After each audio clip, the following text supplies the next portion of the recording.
Salam, selamat pagi Jemaat Tuhan SIB Seramban. Apa kabar kalian semua pada pagi hari ini? Walaupun kita semua berada di dalam rumah dan tidak ada ibadah di gereja, kesempatan ini saya selaku pastor memberi galakan dan dorongan melalui kebenaran firman Tuhan untuk kita renung bersama, supaya kita dikuatkan oleh kebenaran firman Tuhan ini. Walaupun situasi negara kita berada dalam suatu keadaan yang tidak mengizinkan kita berada di dalam bangunan gereja, tapi kita pasti tahu bahwa gereja sebenarnya adalah tubuhmu, di mana tubuhmu dan tubuh saya adalah bait Roh Kudus. Dan dimanapun kita berada, 2-3 orang berkumpul, kata firman Tuhan, di situ Tuhan ada. Dalam arti kata, di mana kita berada sekarang ini dalam rumah masing-masing, Tuhan pasti ada, dan Dia menyertai dan memimpin dan memelihara dan melindungi. Dan melalui renungan kebenaran firman Tuhan ini juga Anda dan saya akan dikuatkan. Mari saya membaca di dalam Mazmur 91 ayat 1 hingga ayat 16. Mazmur 91 ayat 1 hingga ayat 16 berkata demikian: Orang yang duduk dalam lindungan yang maha tinggi dan bermalam dalam naungan yang maha kuasa akan berkata kepada Tuhan, tempat perlindunganku dan kubu pertahananku, Allahku yang kupercayai. Sungguh, Dialah yang akan melepaskan engkau dari jerat penangkap burung, dari penyakit sampar yang busuk. Dengan kepaknya Ia akan menudungi engkau, di bawah sayapnya engkau akan berlindung. Kesetiaannya ialah perisai dan pagar tembok. Engkau tak usah takut terhadap kedahsyatan malam, terhadap panah yang terbang di waktu siang, terhadap penyakit sampar yang berjalan di dalam gelap, terhadap penyakit menular yang mengamuk di waktu petang. Walau 1000 orang rebah di sisimu dan 10.000 di sebelah kananmu, tetapi itu tidak akan menimpamu. Engkau hanya menontonnya dengan matamu sendiri dan melihat pembalasan terhadap orang-orang fasik, sebab Tuhan ialah tempat perlindunganmu, yang maha tinggi telah kau buat tempat perteduhanmu. Malapetaka tidak akan menimpa kamu, dan tulah tidak akan mendekat kepada kemahmu, sebab malaikat-malaikatnya akan diperintahkannya kepadamu untuk menjaga engkau di segala jalanmu. Mereka akan menatang engkau di atas tangannya, supaya kakimu jangan terantuk kepada batu. Singa dan ular tedung akan kau langkahi. Engkau akan menginjak anak singa dan ular naga. Sungguh hatinya melekat kepadaku, maka aku akan meluputkannya. Aku akan membentanginya, sebab ia mengenal namaku. Bila ia berseru kepadaku, aku akan menjawab. Aku akan menyertai dia dalam kesesakan. Aku akan meluputkannya dan memuliakannya. Dengan panjang umur akan kukenyangkan dia, dan akan kuperlihatkan kepadanya keselamatan daripadaku. Saudara, melalui kebenaran firman Tuhan ini, saya sangat yakin kita akan mendapat suatu penghiburan, di mana kita akan merasa aman di dalam tangan Tuhan. Kita merasa aman di dalam tangan Tuhan. Di dalam tangan Tuhan ada jaminan keamanan. Di dalam Tuhan ada jaminan yang aman untuk saudara dan saya. Saudara tidak perlu merasa takut dalam situasi sekarang ini, karena setiap kita akan melalui perkara-perkara yang kadang-kadang kita tidak dapat mengerti dan memahaminya. Tapi bila kita melihat kebenaran firman Tuhan sangat jelas. Dia menyatakan bahwa hanya di dalam tangan Tuhan saudara dan saya akan merasa aman. Aman yang sesungguhnya, yang tidak ada tandingannya, yang tidak ada perkara yang boleh Anda bandingkan dengan keamanan yang Anda rasa di dalam Tuhan Yesus. Dengan itu, dalam perikop ini, di mana Daud menegaskan bahwa di dalam tangan Tuhan ada jaminan yang paling aman.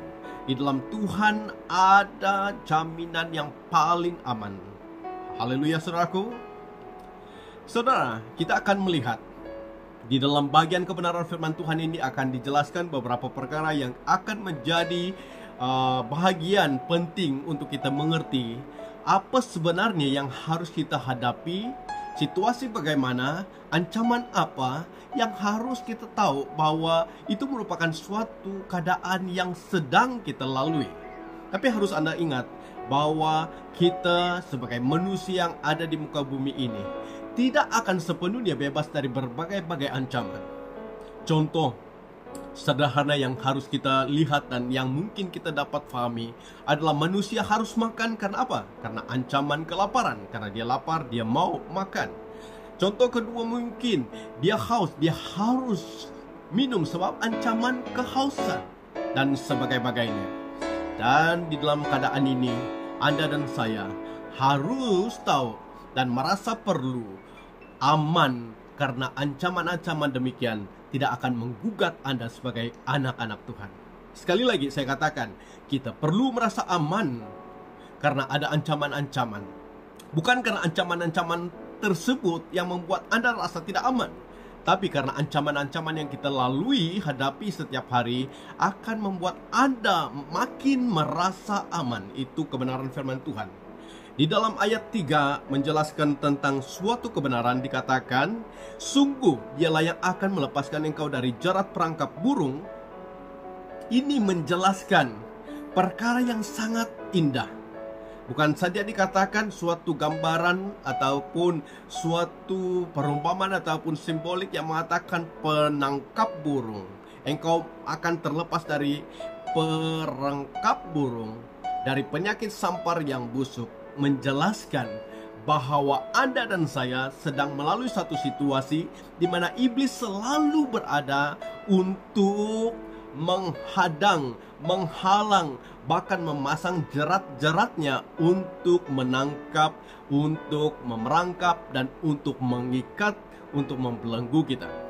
Tapi dalam keadaan ini saudaraku, kalaupun iblis mempunyai cara dan taktik-taktiknya untuk coba memerangkap kita seperti mana jerat penangkap burung, kata firman Tuhan, Anda dan saya tidak perlu rasa takut dalam situasi tersebut, sebab kita tahu bahwa ancaman dari iblis ini akan membuat Anda rasa lebih aman dalam Tuhan, sebab dalam Tuhan Anda merasa aman yang sesungguhnya. Iblis tidak ada kuasa langsung terhadap hidupmu, walaupun dia berusaha dengan cara apa sekalipun. Karena dalam 1 Petrus pasal 5 ayat 8 menerangkan tentang usaha iblis, tentang kerja iblis, tentang taktik iblis, tentang cara-cara iblis untuk memerangkapkan kita. Tetapi kita tetap merasa aman sebab Tuhan adalah jaminan keamanan kita. Saudaraku, selain itu, jerat penangkap burung juga dapat diartikan bahwa dosa yang sedang menunggu di depan sebagai jerat hidup kita. Dalam Yeremia pasal 5 ayat 25 mengatakan perkara tersebut. Saudaraku, bukan saja iblis yang berusaha untuk bekerja memerangkapkan kita, tetapi dosa yang kita lakukan, bahkan perangkap dari iblis untuk menggoda kita untuk berbuat dosa, itu menjadi jerat. Andai kata Anda dan saya mengikut tunjuk, ajar ataupun mengikut perintah iblis seperti Hawa, maka Anda akan terperangkap. Seperti mana dosa itu selalu berusaha untuk mengikat dan menjerat kita, membelenggu kita. Dan saudaraku, andai kata ada dosa-dosa yang sedang mengikat Anda dan saya, saudara harus tahu bahwa Anda perlu datang kepada Tuhan. Anda akan berkata kepada Tuhan, Tuhan, ini kehidupanku. Dosa yang saya lakukan itu, saya tidak mau diperangkap oleh dosa tersebut lagi. Saya tidak mau mengulangi dosa tersebut lagi. Tuhan, saya tahu bahwa hanya kepadamu saya merasa aman yang sesungguhnya, dan dosa saya akan saya akui kepada Tuhan. Saudaraku, ini cara-cara iblis untuk memerangkap kita, dan juga keinginan daging kita juga boleh memerangkap kita. Tapi kita sangat yakin bahwa kita perlu merasa aman dalam situasi apapun sekali. Kita tahu bahwa keamanan di dalam Tuhan itu adalah luar biasa. Amin, saudaraku. Kita dapat melihat ancaman seterusnya selain penangkap burung tadi, jaran penangkap burung yang menyatakan tentang iblis ataupun dosa-dosa yang coba menjerat kita, kita dapat melihat dalam ayat 3 dan 6 itu menjelaskan tentang penyakit sampar yang busuk. Itu merupakan suatu ancaman dalam kehidupan kita. Penyakit sampar yang sangat-sangat busuk, kata firman Tuhan. Saudaraku, dalam kehidupan kita sebagai manusia yang hidup di muka bumi ini, penyakit adalah ancaman yang paling besar dalam kehidupan kita. Tidak ada seorang pun yang kebal, tidak ada seorang pun yang terhindar dari segala sakit penyakit. Sebab tubuh kita ini adalah tubuh yang boleh terkena dengan berbagai-bagai jenis penyakit oleh berbagai-bagai faktor yang menyebabkan penyakit itu datang dalam kehidupan kita. Tapi saudaraku harus tahu bahwa Anda dan saya harus merasa aman di dalam ancaman penyakit ini. Sebab apa? Sebab Tuhan adalah tabib kita. Tuhan adalah dokter sumawi kita. Dalam Keluaran pasal 15 ayat 26 mengatakan itu.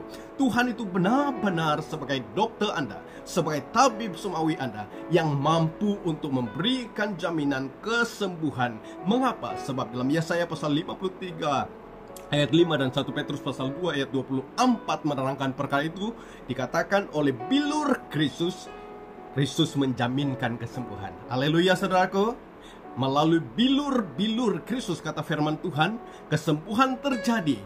Darah Kristus yang mengalir di atas kayu salib akan menyembuhkan segala jenis penyakit. Kuasa darah Kristus inilah yang akan memberi jawaban kepada Anda dan saya melalui bilur Kristus. Darah Kristus yang tercurah akan kesembuhanmu terjadi. Apakah Anda merasa takut dengan penyakit sampar yang sangat busuk?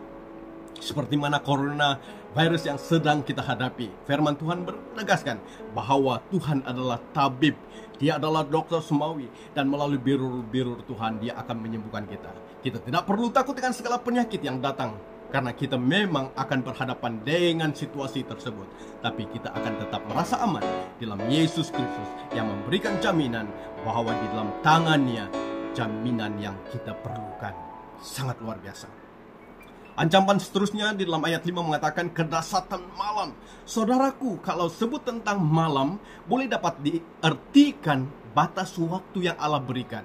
Sehingga dalam Yohanes pasal 9 ayat 4 itu menerangkan tentang siang dan malam. Kita bekerja waktu siang dan malam kita tidak dapat bekerja. Berarti batas waktu yang Allah berikan kepada kita merupakan suatu ancaman juga, bahwa kedahsyatan malam itu akan kita merasa sepertinya keesokan hari kita tidak dapat berbuat apa-apa, ataupun tidak tahu apa yang akan terjadi karena kedahsyatan malam, karena situasi malam.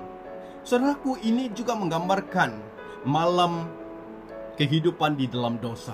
Malam dapat berarti kehidupan di dalam dosa. Yohanes pasal 11 hingga 10 mengatakan perkara tersebut. Saudaraku, itu merupakan suatu kegelapan yang berlaku dalam kehidupanmu, dalam kehidupanku. Jika mana Anda dan saya hidup dalam dosa, maka Anda sebenarnya hidup di dalam kegelapan. Itu sebabnya dalam Yohanes mengatakan bahwa Yesus datang sebagai terang, dan terang itu telah bercahaya, tetapi manusia lebih suka kepada kegelapan.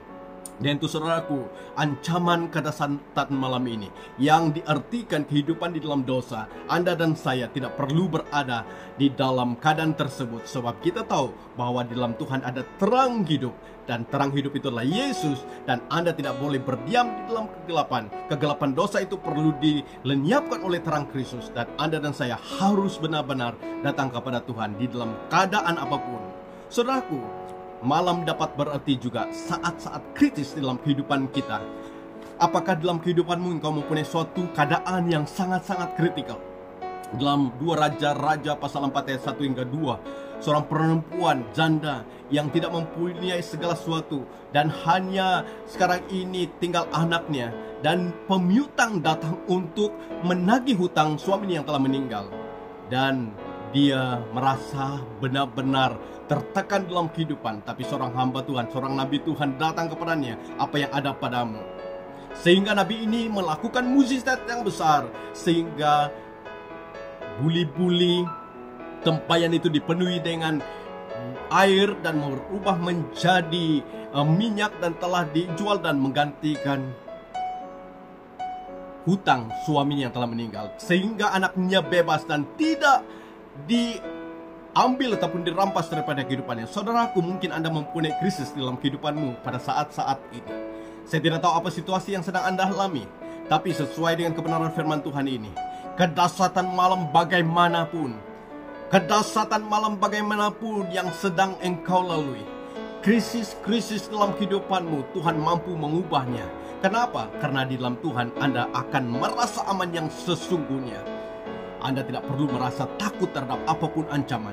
Ancaman perangkap dari iblis, ancaman dari perangkap penyakit sampar yang menular, ataupun ancaman kedahsyatan malam di mana krisis-krisis dalam kehidupanmu, tidak perlu, sebab di dalam Tuhan ada jawaban. Anda perlu merasa aman senantiasa sebab Tuhan adalah jaminan hidupmu. Haleluya saudaraku. Yang kedua, dalam tangan Tuhan ada tempat perlindungan yang aman. Dalam ayat 2 mengatakan, akan berkata kepada Tuhan, tempat perlindunganku dan kubu pertahananku, Allahku yang ku percaya. Saudaraku, pemazmur dia merasa bahwa dia rasa Tuhan, tangan Tuhan itu ada di dalam kehidupannya, sehingga dia tahu bahwa Tuhan itulah tempat perlindungan yang paling aman di dalam dirinya, dalam hidupnya. Mengapa Tuhan menjadi tempat perlindungan satu-satunya bagi pemazmur dan bagi saudara? Karena di samping Tuhan tidak ada Allah dan tidak ada penyelamat yang benar. Hanya Allah kita, Tuhan kita Yesus Kristus adalah Tuhan pelindung kita yang memberikan keamanan kepada Anda dan saya. Dalam Yesaya pasal 45 ayat 5 menerangkan tentang Tuhan satu-satunya Allah dan penyelamat, tidak ada lain. Dia adalah perlindungan hidupmu yang membuat engkau rasa aman. Saudaraku, Allah sungguh-sungguh luar biasa. Dia berjanji untuk memelihara kita yang percaya dan berharap kepadanya. Dalam Mazmur 55 ayat 23 dan juga pasal 97 ayat 10. Dia berjanji untuk memelihara hidupmu. Dia berjanji untuk menjaga engkau. Bagi Anda yang percaya, berharap kepadanya, janji Tuhan itu tetap terjadi, tetap digenapi. Dia akan berjanji untuk memelihara engkau sepanjang masa. Anda tahu, dan saya harus tahu, dan seluruh umat Tuhan harus tahu, bahwa tempat perlindungan yang aman hanya di dalam Tuhan. Dan janji Tuhan ini perlu dipegang.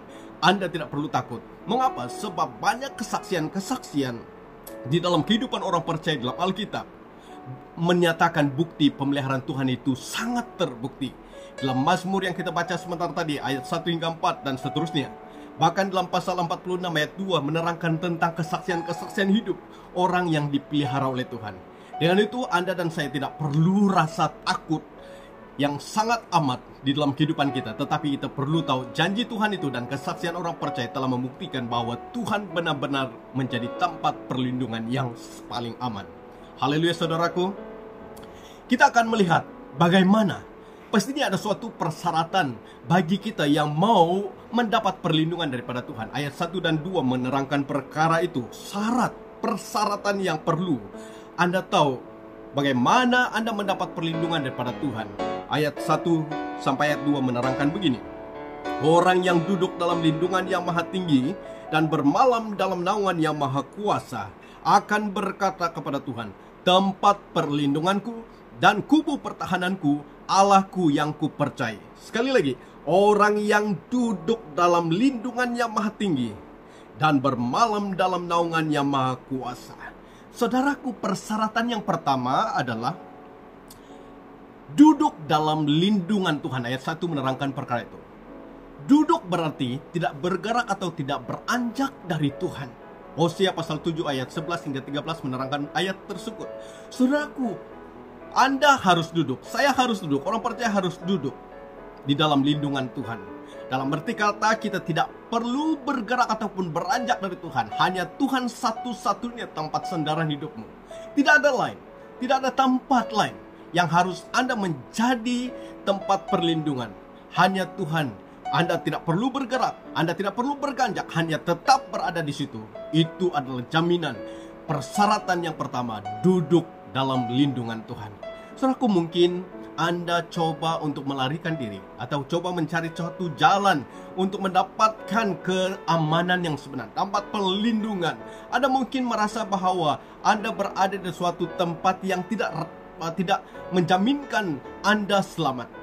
Tapi percayalah, dalam situasi apapun, di rumah manapun, dalam keadaan apapun, dalam bentuk apapun situasi dan tempat engkau tinggal pada saat ini, mungkin engkau rasa bahwa tempatmu terlalu kecil dan sebagainya.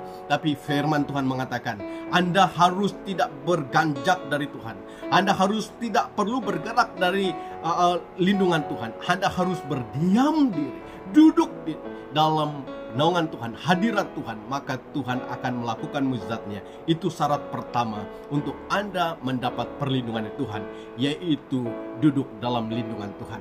Saudaraku, persyaratan kedua adalah bermalam dalam naungan yang maha kuasa. Ayat 1 menerangkan, bermalam. Bermalam berarti ada bersama Tuhan. Dalam Roma pasal 8 ayat 31. Kalau Tuhan ada di pihak kita, siapakah yang dapat melawan kita? Saudaraku, bersama dengan Tuhan sama arti bermalam. Bermalam berarti bersama dengan Tuhan. Saudaraku, dalam keadaan gelap, dalam keadaan malam, yang mana kita selalu memang tidur, kita tahu bahwa malam tidak menjanjikan sesuatu. Kita di dalam kegelapan. Tapi dalam kegelapan itu, bila Anda mempunyai hubungan dengan Tuhan dan hidup bersama dengan Tuhan, Anda tidak perlu takut. Itu persyaratan yang pertama, Anda mendapat perlindungan. Dalam kegelapan apapun situasi hidupmu, Tuhan tetap ada di dalam dan bersama dengan Anda. Bermalam juga berarti memberi waktu bagi Tuhan dalam doa. Dalam Matius pasal 26 ayat 40 dan Markus 14:37. Anda dan saya harus mengambil waktu bersama dengan Tuhan di dalam doa. Tuhan Yesus sendiri melakukan perkara tersebut. Dalam seluruh pelayanan Tuhan Yesus, sebelum dia melakukan suatu perkara, dia berdoa. Dia mempunyai hubungan yang sangat intim, sangat rapat dengan Allah Bapa surgawi. Kalau Yesus sebagai anak Allah dapat melakukan rutin kehidupan melalui doa-doanya, Anda dan saya harus juga perlu dan merasa bahwa doa adalah kepentingan terpenting dalam kehidupan. Mengapa? Di dalam doa itu Anda akan mendapat segala sesuatu jawaban bila Anda berseru, kata firman Tuhan. Saudaraku, di dalam situasi apapun, keadaan apapun yang paling gelap, waktu bersama Tuhan dalam doa itu adalah jawaban yang akan memberikan Anda suatu perasaan aman dan merasa perlindungan Tuhan itu nyata dalam kehidupanmu. Banyak orang telah melalui situasi-situasi yang sangat berat dalam kehidupan mereka. Tetapi bila mereka datang kepada Tuhan, mengambil waktu bersama dengan Tuhan, melalui doa, mereka mendapat jawaban dari setiap apapun yang mereka serukan kepada Tuhan. Persyaratan ketiga untuk mendapat perlindungan daripada Tuhan adalah Anda dan saya harus percaya akan kemampuan Tuhan untuk menolong Anda. Anda dan saya dan umat Tuhan harus percaya akan kemampuan Tuhan untuk menolong Anda di dalam apapun situasi. Kemampuan Allah. Saudaraku, tidak ada suatu kuasa yang boleh menanding kuasa Tuhan. Kemampuan Allah itu terbukti dari sejak penciptaan sampai selama-lamanya. Dengan firman Allah, dengan ungkapan Allah, jadilah sesuatu yang tidak ada, sesuatu yang tidak dicipta, terjadi melalui ucapan, melalui perkataan Tuhan sendiri. Dan itu kemampuan Allah untuk mencipta sesuatu perkara yang tidak ada. Kemampuan Allah untuk menghapus segala keadaan-keadaan yang buruk dalam kehidupanmu. Kemampuan Allah untuk mengubah situasimu terbukti di dalam seluruh bagian firman Tuhan. Oleh itu saudaraku, sebagai anak-anak Tuhan pada saat ini, Anda harus tahu, Anda harus yakini bahwa kebenaran firman Tuhan dalam Mazmur 91 ini menerangkan tentang suatu jaminan Anda tetap berada dalam suatu keadaan yang paling aman di dunia ini, sebab tangan Tuhan ada di atas hidupmu. Aman di tangan Tuhan. Anda harus merasa aman yang paling dalam, paling sempurna. Tidak ada keamanan yang dapat kita rasain. Yang memberi kita rasa aman adalah Tuhan Yesus. Dia adalah Allah yang luar biasa, yang senantiasa memberikan jawaban kepada Anda dalam setiap situasi dan keadaan yang Anda lalui. Kemampuan Allah untuk mengubah sesuatu keadaan. Dia mampu mengubah keadaan yang buruk menjadi yang lebih baik. Ada tujuan-tujuan Tuhan dalam kehidupan kita. Dan kita tahu pemazmur ini menerangkan bahwa keamanan yang dia rasa adalah bila dia duduk dalam lindungan Tuhan, bila dia bermalam dalam naungan yang maha kuasa, dan bila dia percaya akan kemampuan Tuhan untuk menolong dia. maka dia tetap di dalam keadaan yang paling aman, merasa aman dan tidak takut dengan bahaya apapun. Dan itu pada pagi hari ini, biarlah kiranya kebenaran firman Tuhan ini akan mengambil tempat dalam kehidupanmu. Baca Mazmur 91 ini sebagai janji-janji Tuhan, di mana kita akan benar merasa aman di dalam tangan Tuhan yang paling berkuasa untuk mengubah situasi. Semoga Anda diberkati melalui kebenaran firman Tuhan ini, dan kita akan dapat bersama-sama memiliki pengharapan di dalam Yesus. Dan biarlah kiranya di dalam Yesus itu kita benar-benar akan mengalami Tuhan sendiri di dalam situasi yang berlaku di dalam negara kita. Pengharapan kita hanya di dalam Tuhan Yesus. Pengharapanmu hanya dalam Tuhan Yesus, di mana keamanan yang sesungguhnya dimiliki dalam Tuhan. Mari kita menyembah Tuhan bersama. Haleluya Yesus.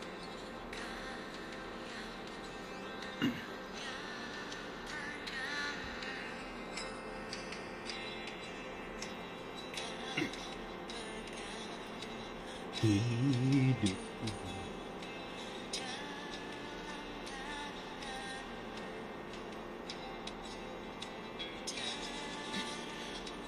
Haleluya Bapa di surga. Terima kasih atas kebenaran firman-Mu yang telah kami dengar pada pagi hari ini. Biarlah kiranya kuasa-Mu bekerja di dalam kehidupan kami. Oh haleluya Yesus.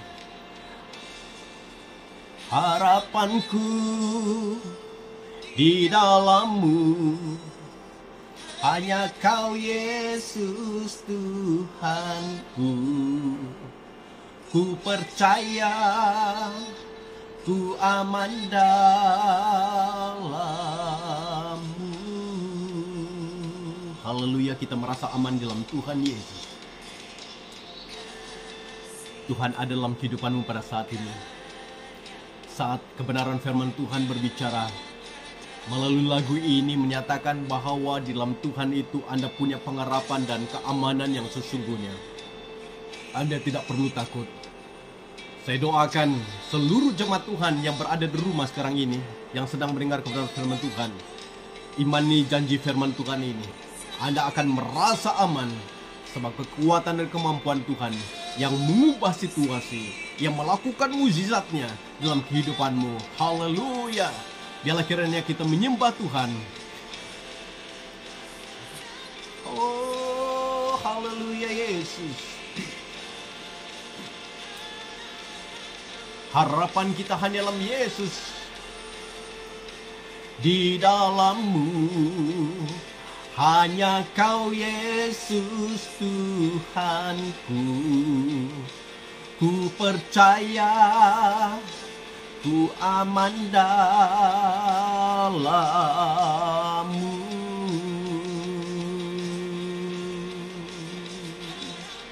Oh harapanku hanya Kau Yesus Tuhanku. Ku percaya dalam-Mu.